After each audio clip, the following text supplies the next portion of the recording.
Que a paz de Jesus seja conosco.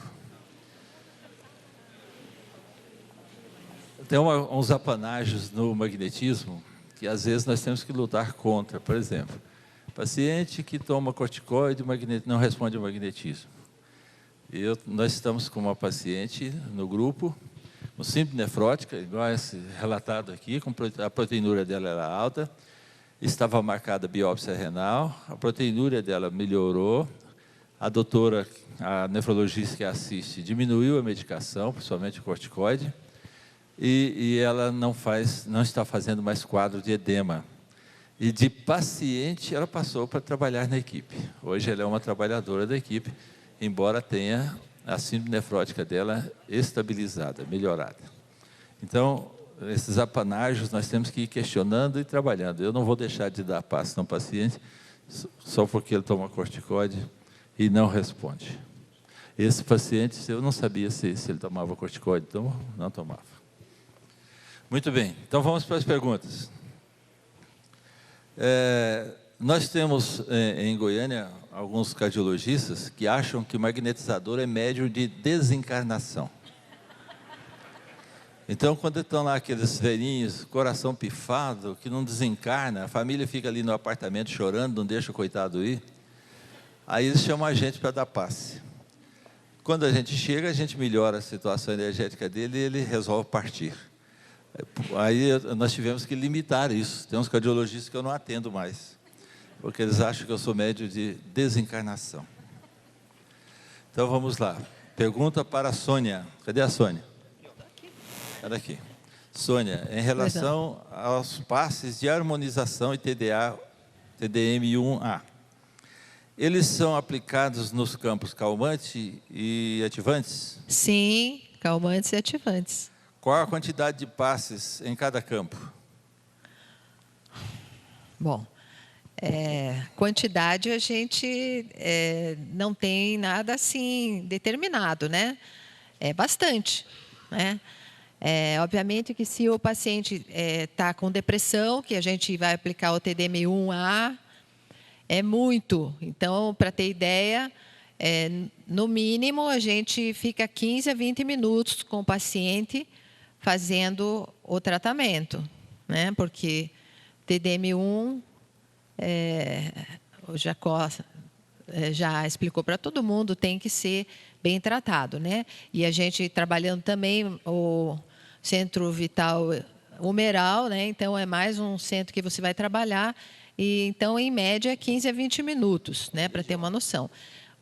Já o passe de harmonização, em que a gente trabalha todos os centros de força, já é um passe mais rápido, né? É um passe, como o nome mesmo diz, de harmonização. Então, dura em média 10 minutos. Aí já dá para ter uma ideia da quantidade, né? Pronto, você já respondeu a última. Eu gosto da Sônia por isso. Chegou o Espírito de Luz. Pergunta para o Pinga Fogo. Considerando a importância, esse aqui deve ser para o Jacó.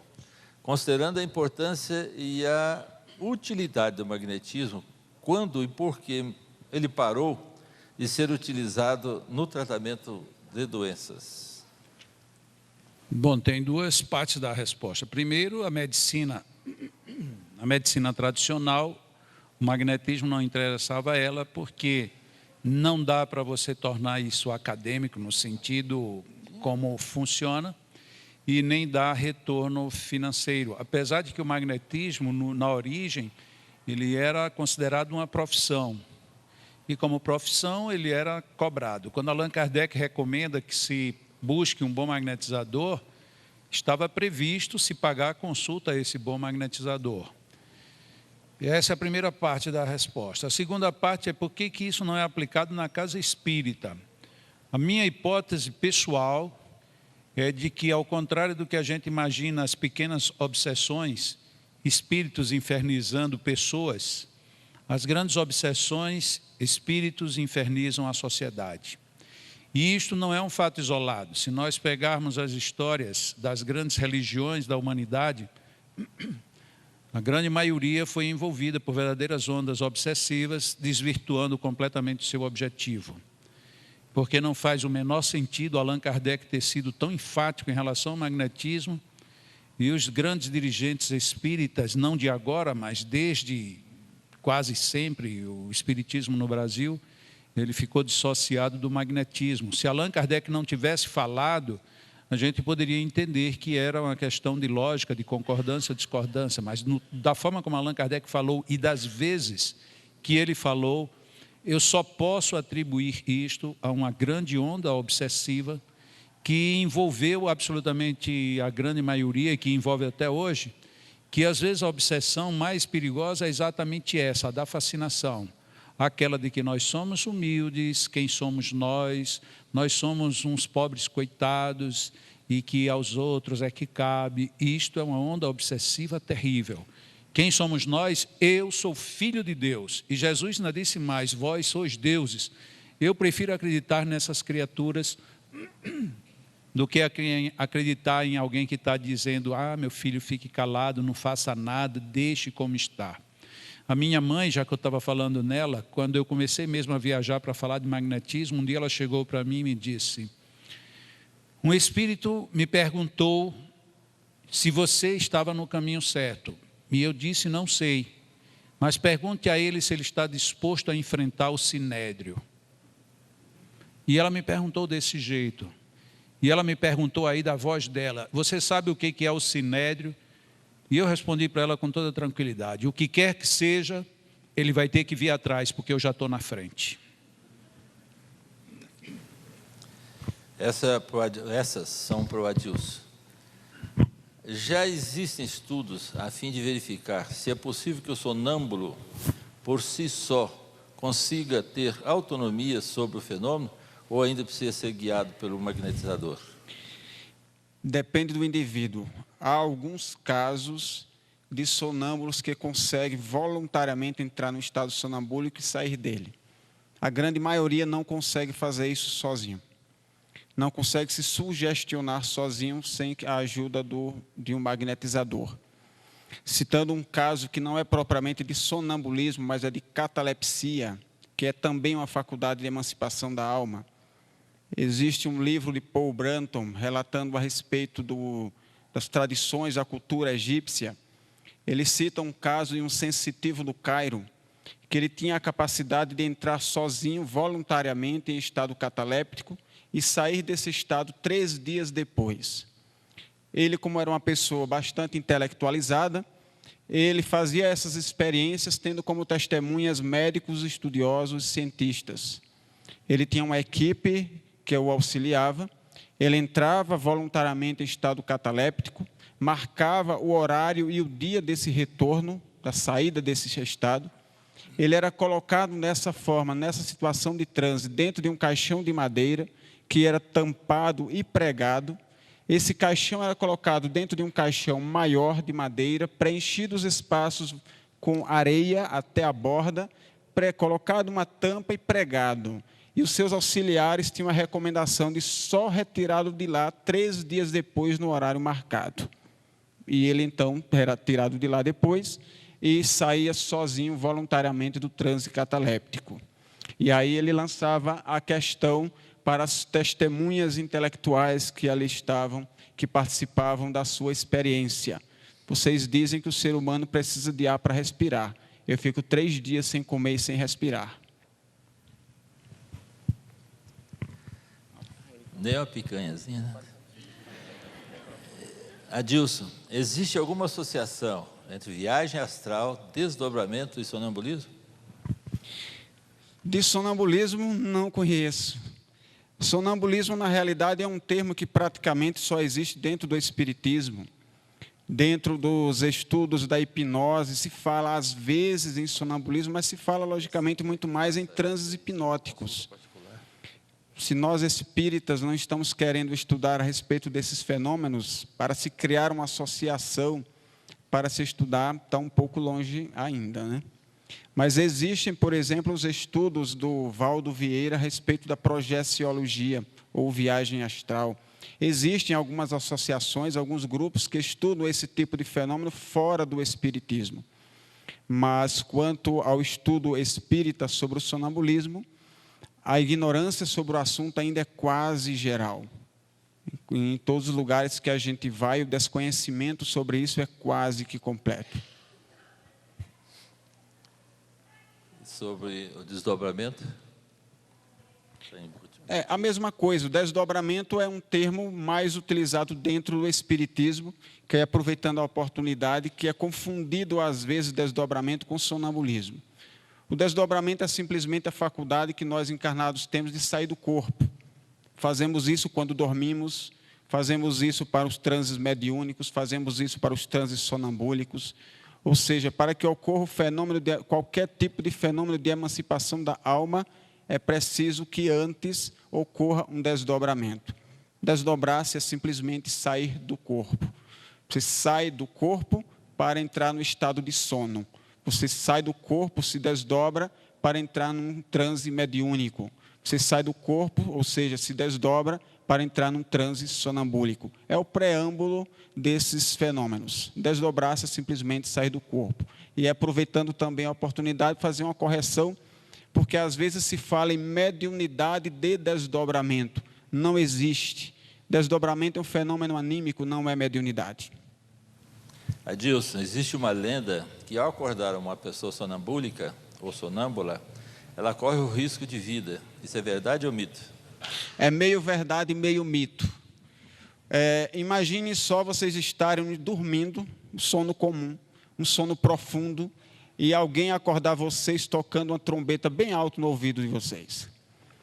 O susto que cada um vai tomar é capaz de cair da cama, é capaz de desencarnar, de ter um ataque cardíaco, uma parada cardíaca. O sonâmbulo, ele está num transe profundo. Ele não pode, ele não deve ser trazido ao estado de vigília de forma abrupta. Ele deve retornar calmamente aos poucos até retornar à sua consciência, seu estado de vigília. Pode trazer, caso você resolva despertar um sonâmbulo de forma radical, de forma abrupta, pode ocorrer alguns distúrbios psíquicos e alguns problemas de saúde física também. Ainda para o Adilson, como diferenciar com segurança um estado de transe sonambúlico de um estado de transe mediúnico? A pessoa mais apta a fazer essa diferenciação é o sujeito que está em transe. Pergunta para ele.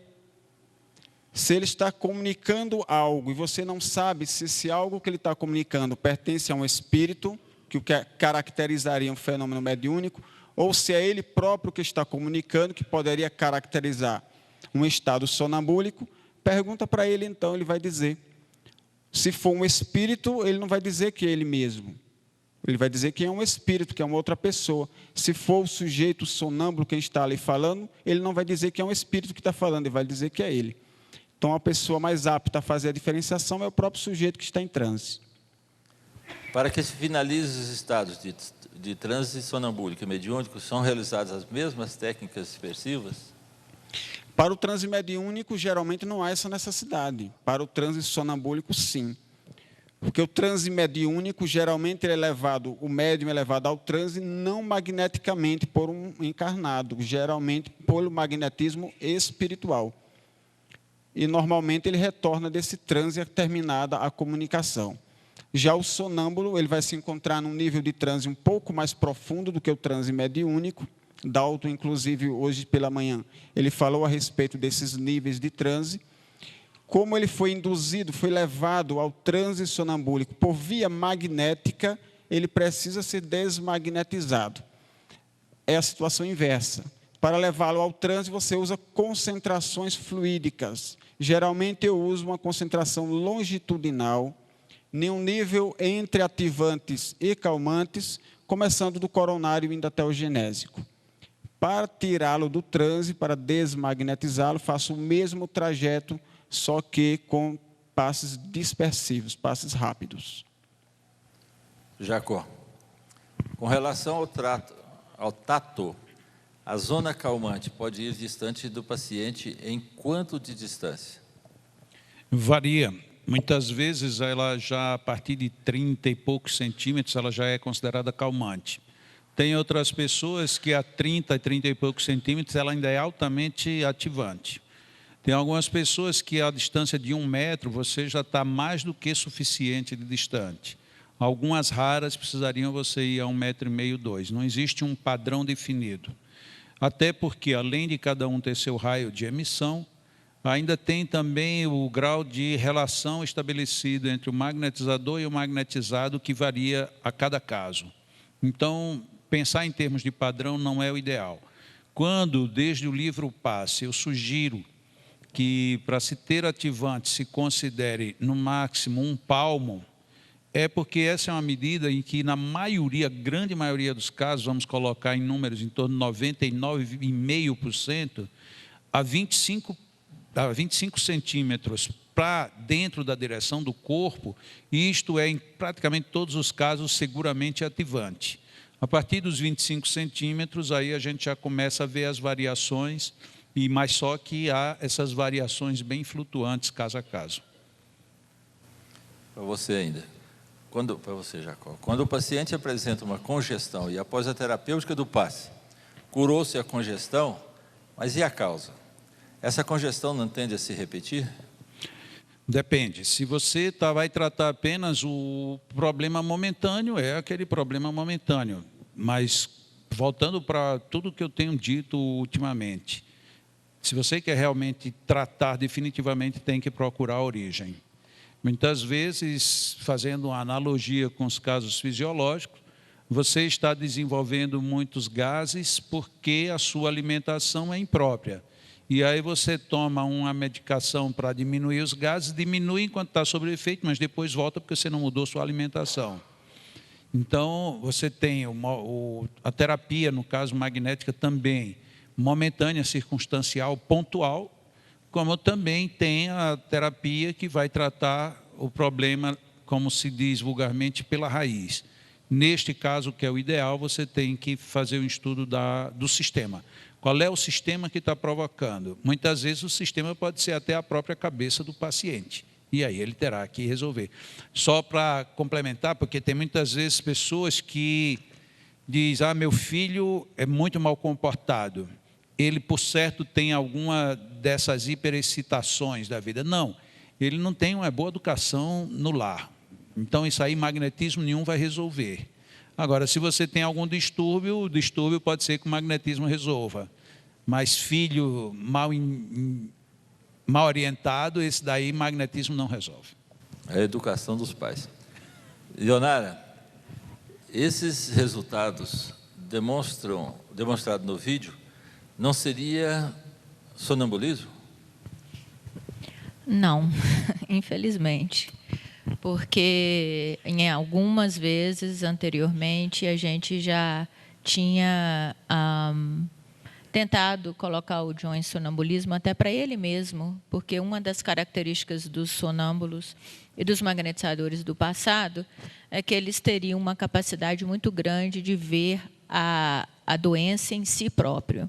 Então, os primeiros testes que nós fizemos com o John foi tentando levá-lo ao sonambulismo e, assim, completamente sem sucesso.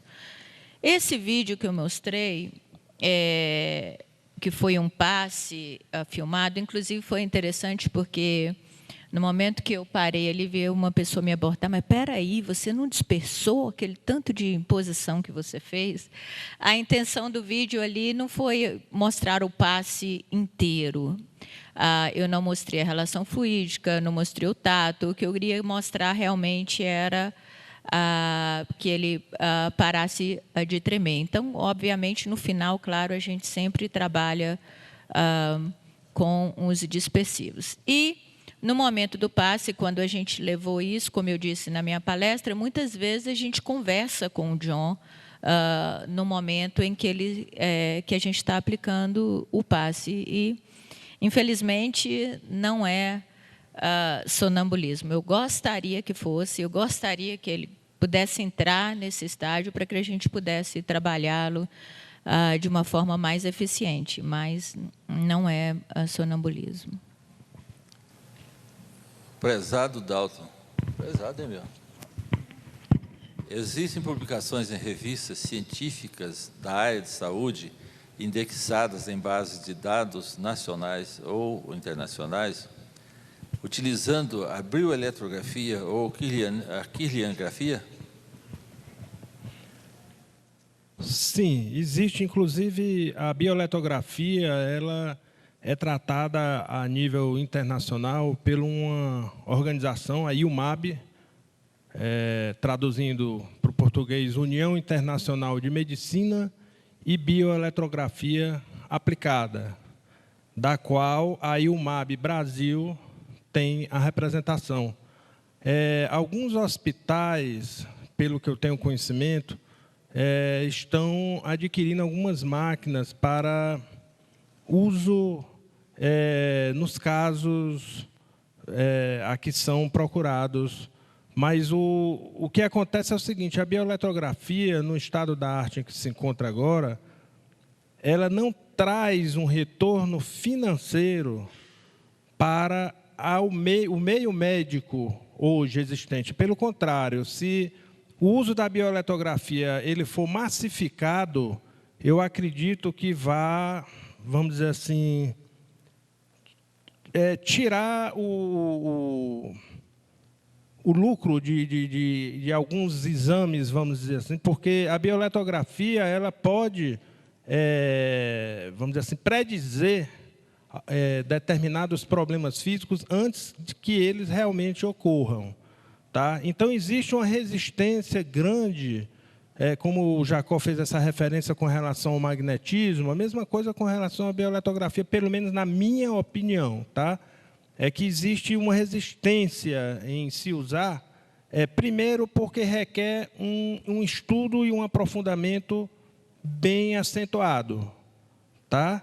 Segundo, porque não traz o retorno esperado. Em Fortaleza, por exemplo, conversando com um médico, o médico ele disse que ele usava a bioeletrografia alguns anos atrás e ele deixou de usar porque não... o tempo que ele despendia não valia a pena para ele financeiramente. Tá? Então, era preferível ele fazer os exames convencionais, que dariam muito mais retorno, do que fazer uma bioeletrografia. Agora, a margem de acerto da bioeletrografia, a depender de quem faz o diagnóstico, é da ordem de 98% a 99%, segundo as informações que são repassadas em nível de publicações. E eu, particularmente, ratifico isso, nos casos que eu tenho atendido. Essa deve ser para o Jacó, que não endereçou. Quando trabalha os centros de força, no final faço dispersão em todos os centros. Mas quando trabalha um órgão fazendo concentração dele, no final, devo dispersá-lo ou não? E por quanto tempo? Depende, eu posso fazer a concentração? Depende do que você está fazendo. Imaginemos que você está trabalhando um câncer pontual numa próstata. Você vai fazer todos os concentrados na próstata para poder, entre aspas, debelar, matar ou implodir o câncer. Você precisa fazer dispersivos, no caso, para ser bem honesto, muito mais de forma defensiva do que necessariamente terapêutica. Por que defensiva? Porque os grandes concentrados sobre cânceres, eles geram o chamado refluxo localizado. Então, na hora que você está, por exemplo, fazendo uma demorada imposição sobre um câncer, por conta do excessivo concentrado, ele começa a produzir um refluxo que vem para o seu ponto de exposição. Se quando termina você não faz nenhum dispersivo, você, como magnetizador, pode guardar contaminação. Tanto é fato, naquele caso que eu contei ainda há pouco, da parapsicóloga russa, ela fez tudo quase sem dispersão. E depois eu chamei a atenção para quem estava perto de mim. Olha como é que ela fica. Enquanto ela estava conversando e sendo traduzido, a mão dela ficava assim, literalmente jogando algo. Por quê? Porque enquanto ela estava concentrando excessivamente, o refluxo toma conta do polo emissor, no caso as mãos.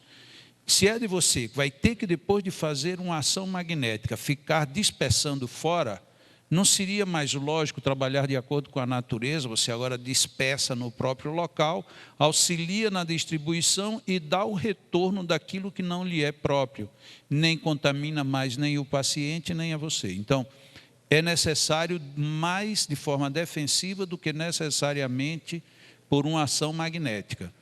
Agora, se você está trabalhando, só porque eu teria que dar pelo menos 2 exemplos, desculpa se eu estou demorando muito, mas se você está trabalhando, por exemplo, em alguém que sofreu uma fratura num osso, e você está tentando consolidar a fratura, portanto, não há necessariamente um foco que poderia lhe gerar um refluxo, entre aspas, contaminado, em princípio, de forma defensiva, não haveria necessidade da dispersão.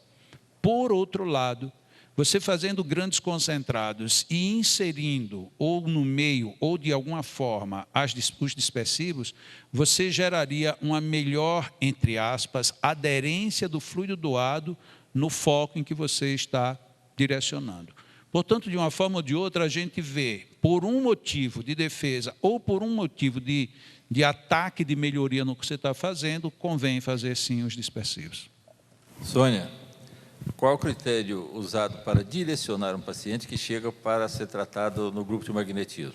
A pergunta se baseia no que foi apresentado no programa usado no tratamento magnético.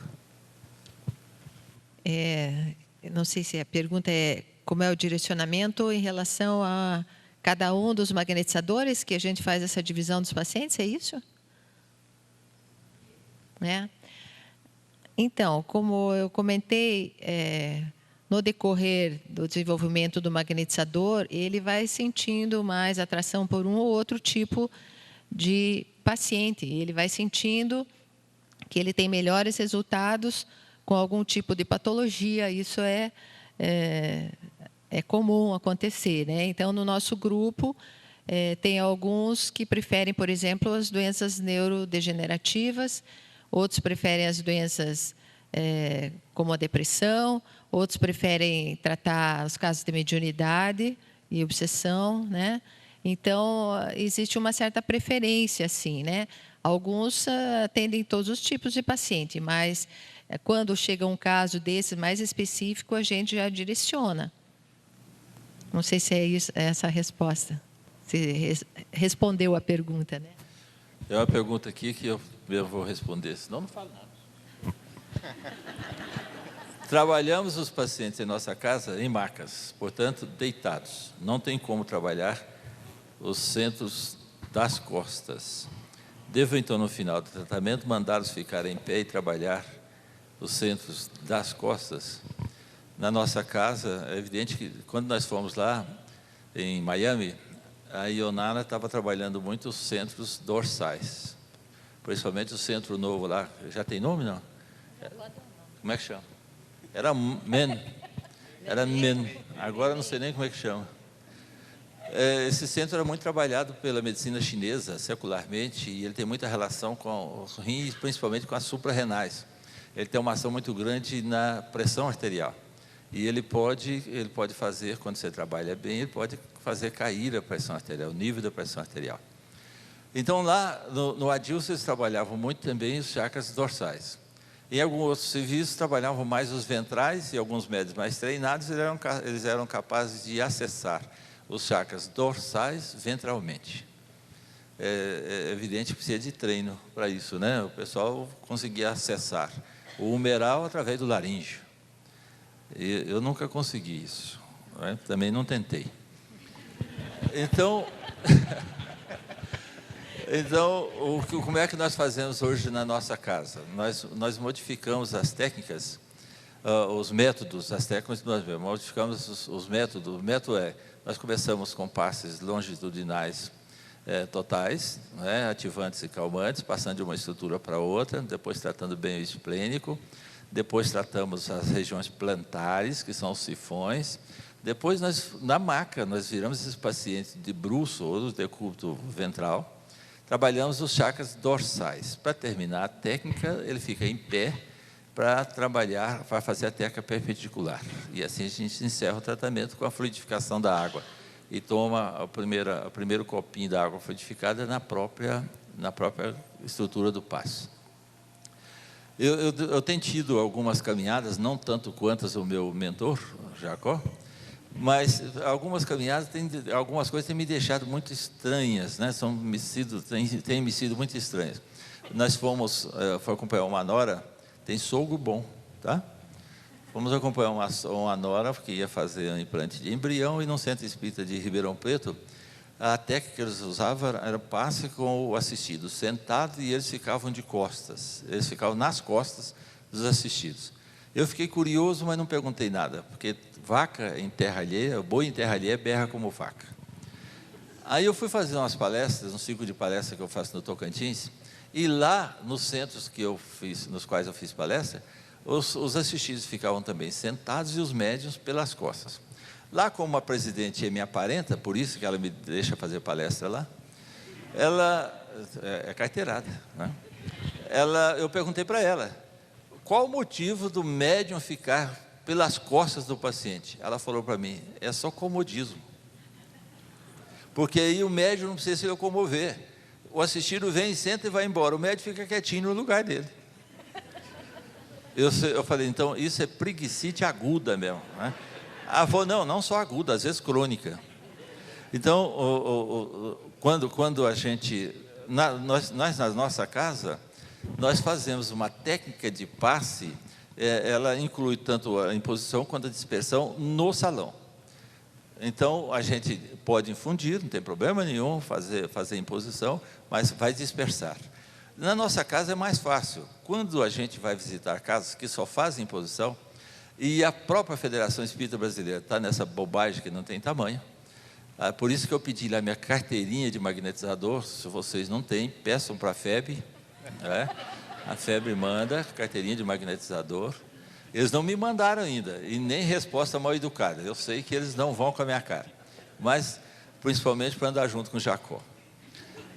Então, quando a gente vai, mesmo fazer seminários de passes ou tratamento da depressão com o magnetismo, essas casas só fazem imposição. A gente termina de dar o curso, eles vão para a reunião pública, fazem só imposição.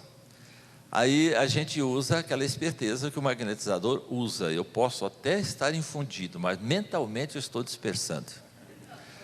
Como na grande maioria que me chama, eu sou a autoridade, eu vou fazer. Se o sujeito brigar, eu paro. Normalmente eles não param, né? A gente fazendo dispersivo. Na nossa casa não tem isso. Eu tive a sorte, o Jacó esteve em Goiânia em setembro de 2007, chamado pela Irradiação Espírita Cristã, e eu absorvi tanto as obsessões dele que um mês depois nós já estávamos começando na nossa casa um grupo de magnetismo. É muita coragem, né? Eu nem tinha terminado de ler o livro direito e nós já estávamos começando. Por quê? Porque eu parti daquela premissa que o Jacó falou. Aqueles que querem trabalhar, vão trabalhar com determinação. Porque se ficar, não sei, eu posso, não posso, é melhor não ir, porque isso não vai fazer nada. Eu morro de medo de gente de boa vontade. Eu adoro gente de vontade, né? Você chega na casa e fala, eu vim aqui para trabalhar, e não pergunta nem que serviço você vai dar para ele. Esse é um bom trabalhador. Mas aquele que chega, quer trabalhar, mas não tem tempo, esse não vai dar resultado nenhum. Então, nós modificamos todas as técnicas, inclusive no TDM, né? Nós modificamos todas elas, fazendo tanto assistência ventral, plantar e dorsal, e depois perpendicular. Para o Adilson, eu estou selecionando aqui, porque só está dando pergunta para Adilson, eu não sei porquê. Adilson, o sonambulismo é o mesmo, esse aqui já respondeu, é o mesmo que desdobramento, já falou que não. Se diferente, qual na diferença? Entre sonambulismo e desdobramento, você já falou. É uma coisa interessante que no desdobramento, o anímico, isso não é mediunidade, o anímico se lembra do que passou e descreve.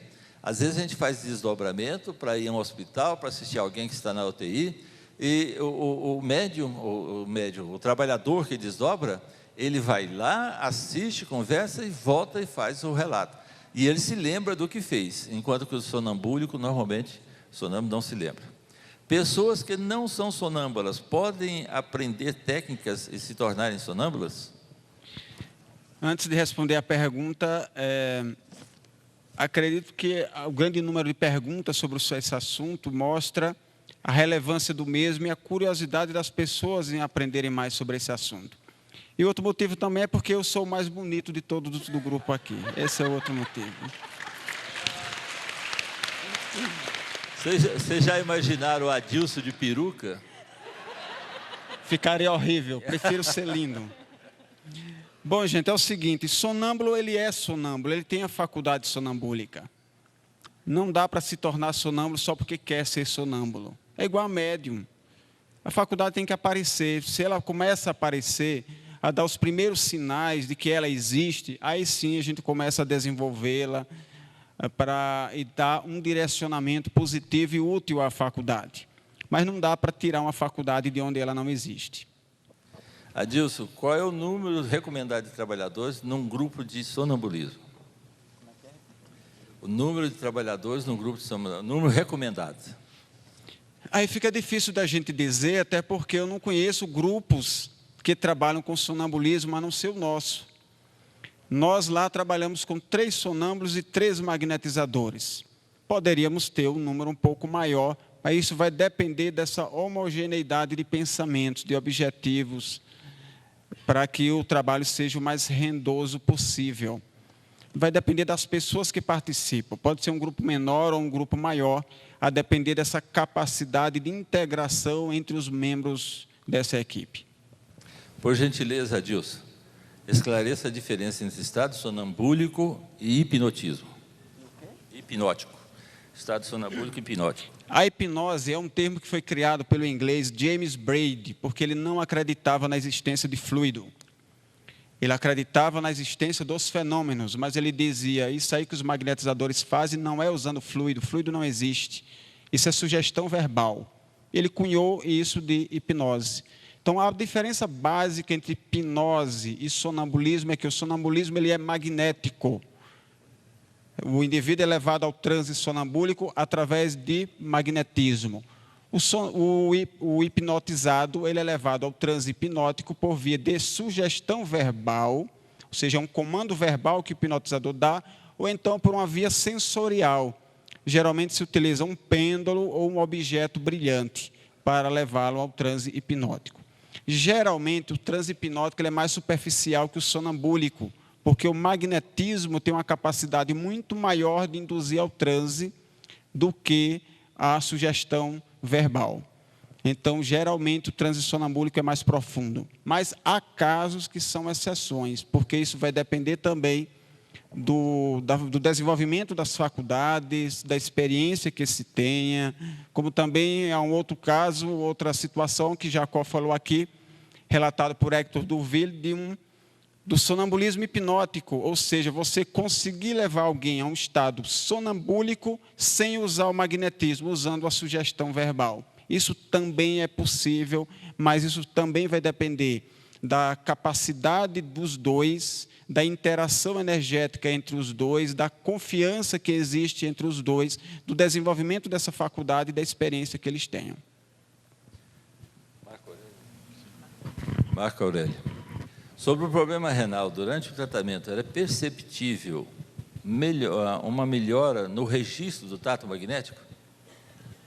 O registro? Do tato magnético. Durante o tratamento, melhorou com o passar do tempo? Na nossa experiência com a paciente, ela tem apresentado uma melhora global, tanto de sintomas como nos registros do tato magnético. A gente percebe que há uma harmonização.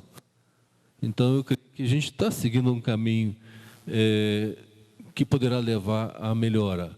Mas é preciso, eu penso que precisa mais, eu preciso descobrir um pouco mais onde é realmente a fonte do problema dela.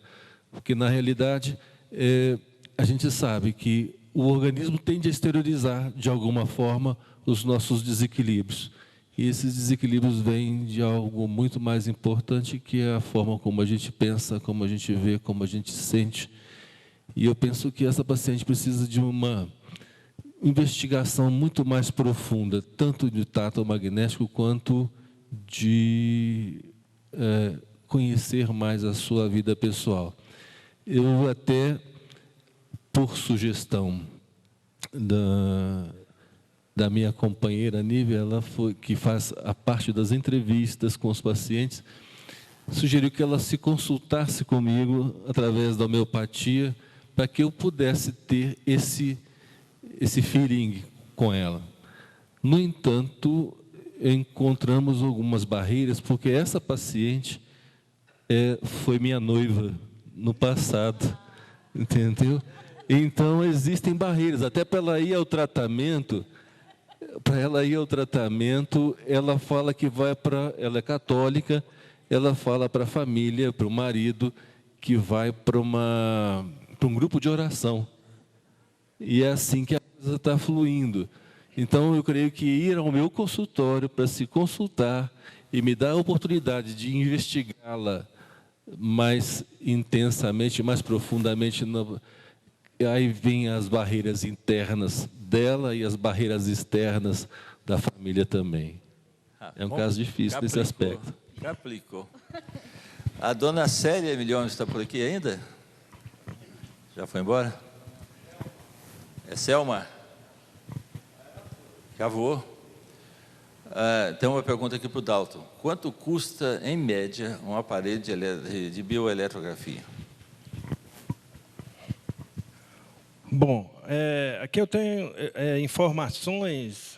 Existem vários tipos de aparelhos. Um aparelho que é mais usado para a linha de pesquisa e um aparelho que é usado mais para seres humanos, já vem calibrado na voltagem, frequência e amperagem específico para seres humanos. Essa máquina calibrada para seres humanos está na faixa de R$ 1.800, salvo engano.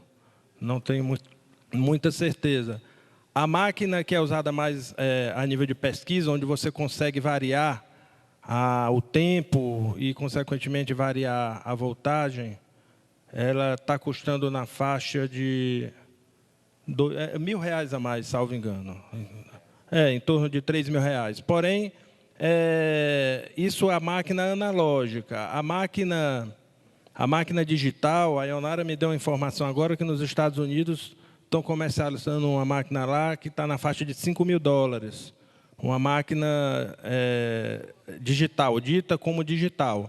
Mas eu tenho a informação de que existem máquinas bem mais caras. Não vou me arriscar a dizer o valor para não correr na injustiça de cometer um erro, mas é mais ou menos por aí. Eu queria aproveitar e complementar a resposta do Adilson com relação à questão da hipnose e do sonambulismo. Tá? Eu também sou hipnólogo, trabalho clinicamente com hipnose e também utilizo a hipnose dentro da casa espírita em alguns casos específicos.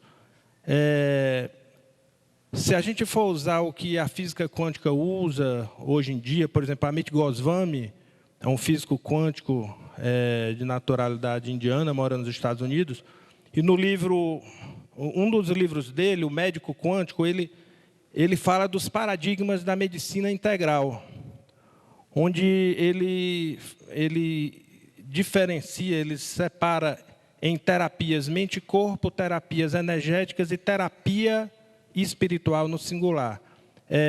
A hipnose ela estaria enquadrada no que se chama terapia mente-corpo, enquanto que a concentração e imposição energética através das mãos é enquadrada dentro do que se chama terapia energética. A terapia espiritual que ele aborda é nada mais, nada menos do que o que ele chama de ativismo quântico, que para nós é a reforma íntima, o autoconhecimento. Mas a diferença básica, a meu ver, é no comando que o hipnólogo dá a colocar a pessoa em transe. Tá? A depender da situação, me utilizo das duas técnicas, a depender do caso. A grande vantagem que eu acho aqui, no caso da hipnose, é mais rápido a colocação do assistido em transe, seja profundo ou superficial. E algumas literaturas, inclusive espíritas, obras mediúnicas, fazem uma diferença também entre o sonambulismo e o desdobramento, diferenciando da seguinte maneira, em que no sonambulismo a pessoa que está se submetendo àquele estado, ele não se lembra, muitas vezes, do que ele fez. E no estado de desdobramento, sim, mas também existe muita controvérsia com relação a isso. Obrigado, Dalton. Agora para o Jacó.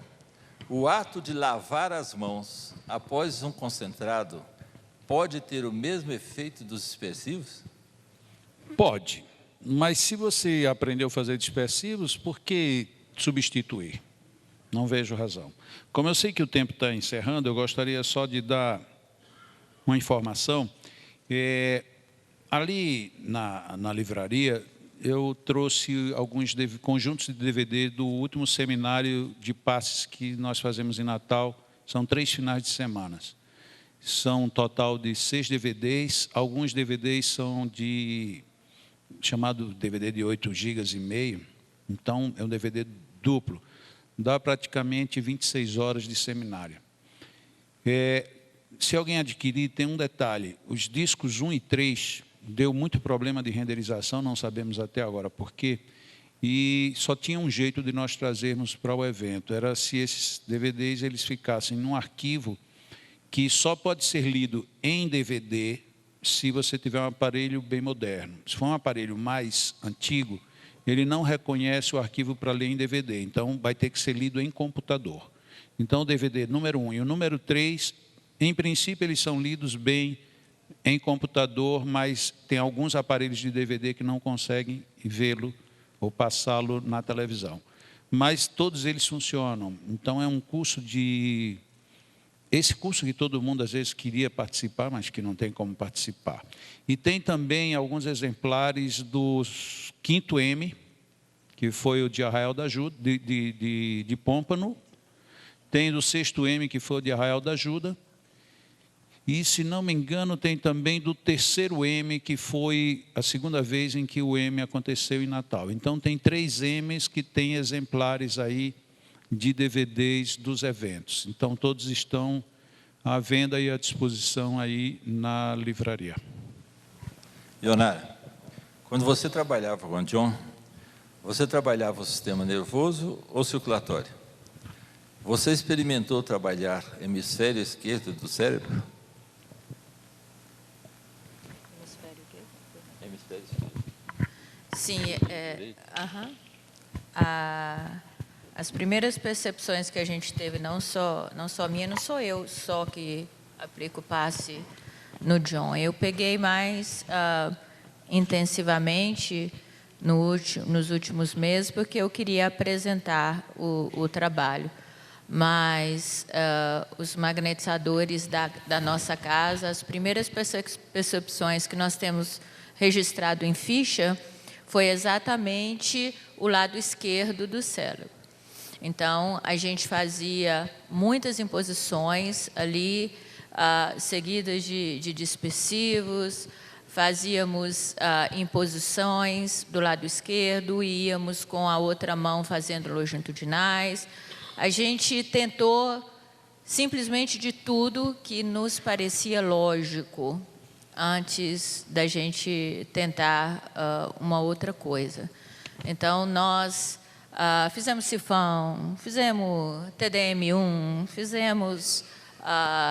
trabalhamos o esplênico, porque o esplênico também, obviamente, quando tem algo de errado, o esplênico, a gente lá na nossa casa usa a expressão grita, né, por ajuda. Então, a gente fala assim, o esplênico está gritando. Então, a gente sentia também o esplênico e trabalhava o esplênico, trabalhava o lado esquerdo, trabalhamos o lado direito, trabalhamos essa parte aqui da nuca. Teve um magnetizador que percebeu muito esse chakra aqui. Ou seja, dentro da lógica, antes da gente apresentar o que a gente apresentou, a gente praticamente trabalhou tudo que a gente achava que poderia ter sucesso. Infelizmente, nada, absolutamente nada do que a gente fazia.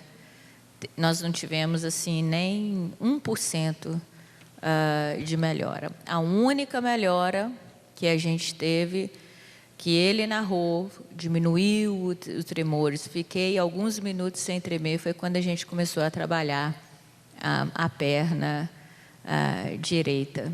Então, realmente é frustrante o magnetismo quando a gente tenta e não consegue, mas é porque às vezes nós estamos indo no local errado. Eu não estou dizendo aqui de forma alguma que toda doença de Parkinson tem uma origem na veia direita da perna. Não é isso que eu queria dizer, mas que tem algo ali, com certeza tem algo para ser trabalhado nesse caso do John. Adilson, está prezado também, tá? Uma vez que nada ocorre por acaso, qual é a finalidade do sonambulismo, da catalepsia? Complementando, por que podemos considerar sonâmbulo mais normal que os não sonâmbulos? Se durante o transe, sonambúlico, a pessoa faz coisas estranhas, como urinar dentro do guarda-roupa. Aliás, tem uma na internet aí que o cara está vendo a moça trocar de roupa e a velha está dormindo no canto. Ele fica olhando assim, aí a velha acorda, aí ele vira sonâmbulo.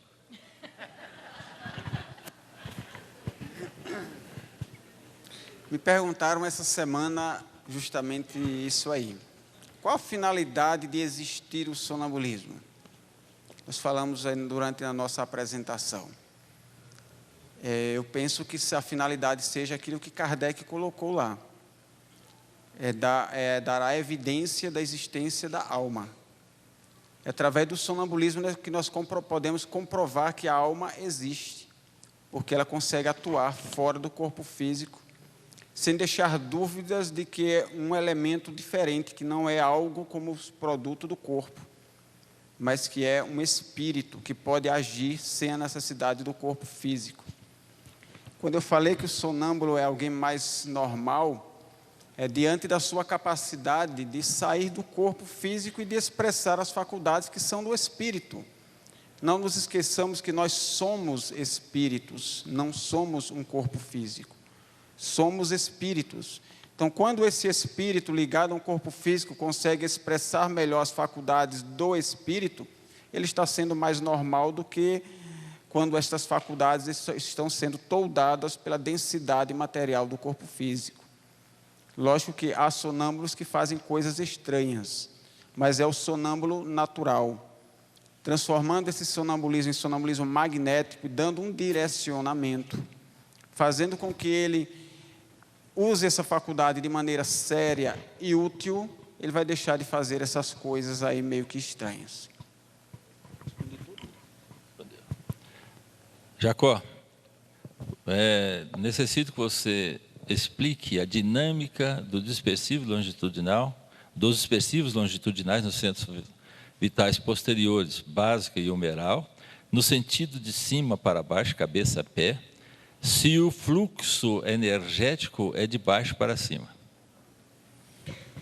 Esta lógica é porque nós somos, por um lado, nós somos muito sinestésicos e acreditamos que tudo que é de um jeito visual, isso terá que necessariamente se reproduzir da forma visual como nós imaginamos. Só para relembrar, quando eu expus, eu falei, estamos descendo pelas costas como a comprimir embaixo para que o fluxo suba. Na realidade, todo o circuito magnético, tanto de fluxo como de refluxo, a base dele é da alta para baixa frequência. A alta frequência está em cima, a baixa frequência está embaixo, seja fluxo ou refluxo. Na hora em que você, e eu uso sempre essa analogia, na hora que você trabalha o fluxo, é como que você está aproveitando tudo o que se encontra numa caixa elevada e que você está deixando que desça por gravidade. Na hora que você trabalha no refluxo, é como você tendo que agora abastecer a caixa d'água. E, portanto, você cria uma compressão para que ela reflua. Então, nós não estamos, quando passamos a mão de cima para baixo, trazendo o fluido. Nós estamos trabalhando o fluxo de alto para baixa frequência frontal e de alto para baixa frequência dorsal. É esse o sentido do porquê, mesmo trabalhando as costas, querendo refluxo, ele continua sendo de cima para baixo. Isso é para o Parreira. Pereira? Desculpe. Mata o homem, mas não troca o nome. Possuir um sistema informatizado padrão a ser utilizado pelas equipes de magnetismo, de tratamento magnético, não facilitaria a descoberta de novos sistemas magnéticos? Eu acredito que sim, se facilitaria a novo sistema, que na realidade esse é o objetivo. O objetivo é nós criarmos estatísticas e poder a facilidade de nós estudarmos esses casos que estão sendo colocados ali com mais facilidade. Por exemplo, um programa tradicional, onde fica dentro da casa espírita, dificulta a pessoa a análise. Ela teria que entrar lá na casa, pegar um sistema que está num computador. Então, a grande vantagem desse sistema é você ter a facilidade de onde que você estiver, você analisar aquele caso. Você pode fazer uma pesquisa no Google, que o Jacó falou mesmo lá, de determinada doença que você não conhece. Quando você chegar na tua casa, você pode pesquisar e colar ali, e assim você vai criando estatísticas e casos para você ter no futuro umas consultas. Então, nesse ponto, sim, facilitaria nesse sentido. Então, acho que era isso, que a pessoa não me pergunta sobre essas questões assim. A padronização, cada um vai ter a sua padronização, mas a ideia é essa, é você criar estatísticas e uma metodologia que todo mundo conheça. Muito bem. Nós vamos, então, encerrar essa parte dessa mesa redonda. Quero agradecer a Sônia. Tá bom. Eu vou agradecer a Sônia pela caridade que teve em me colocar como o coordenador, o facilitador desta mesa redonda. Agradecer a todos os participantes pela bondade, pelas respostas claras e objetivas. Esse é o pinga-fogo. Eu estou mais perdido do que o repórter que entrevistou o Chico no pinga-fogo. Muito bem, então nós vamos elevar os nossos pensamentos até os pés do Divino Mestre Jesus, fechando os nossos olhos, mentalizando a figura excelsa desse irmão extraordinário, bondoso, amoroso, que nos acolhe em seus braços fraternos.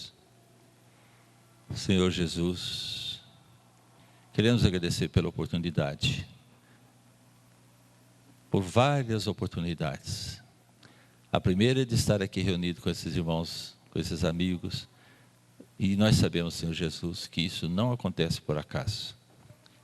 A segunda, Senhor Jesus, de podermos aprender, discutir, pesquisar, utilizar esse magnetismo que possibilitou a Kardec a desenvoltura mais fácil para a codificação dessa doutrina maravilhosa que nos acolhe.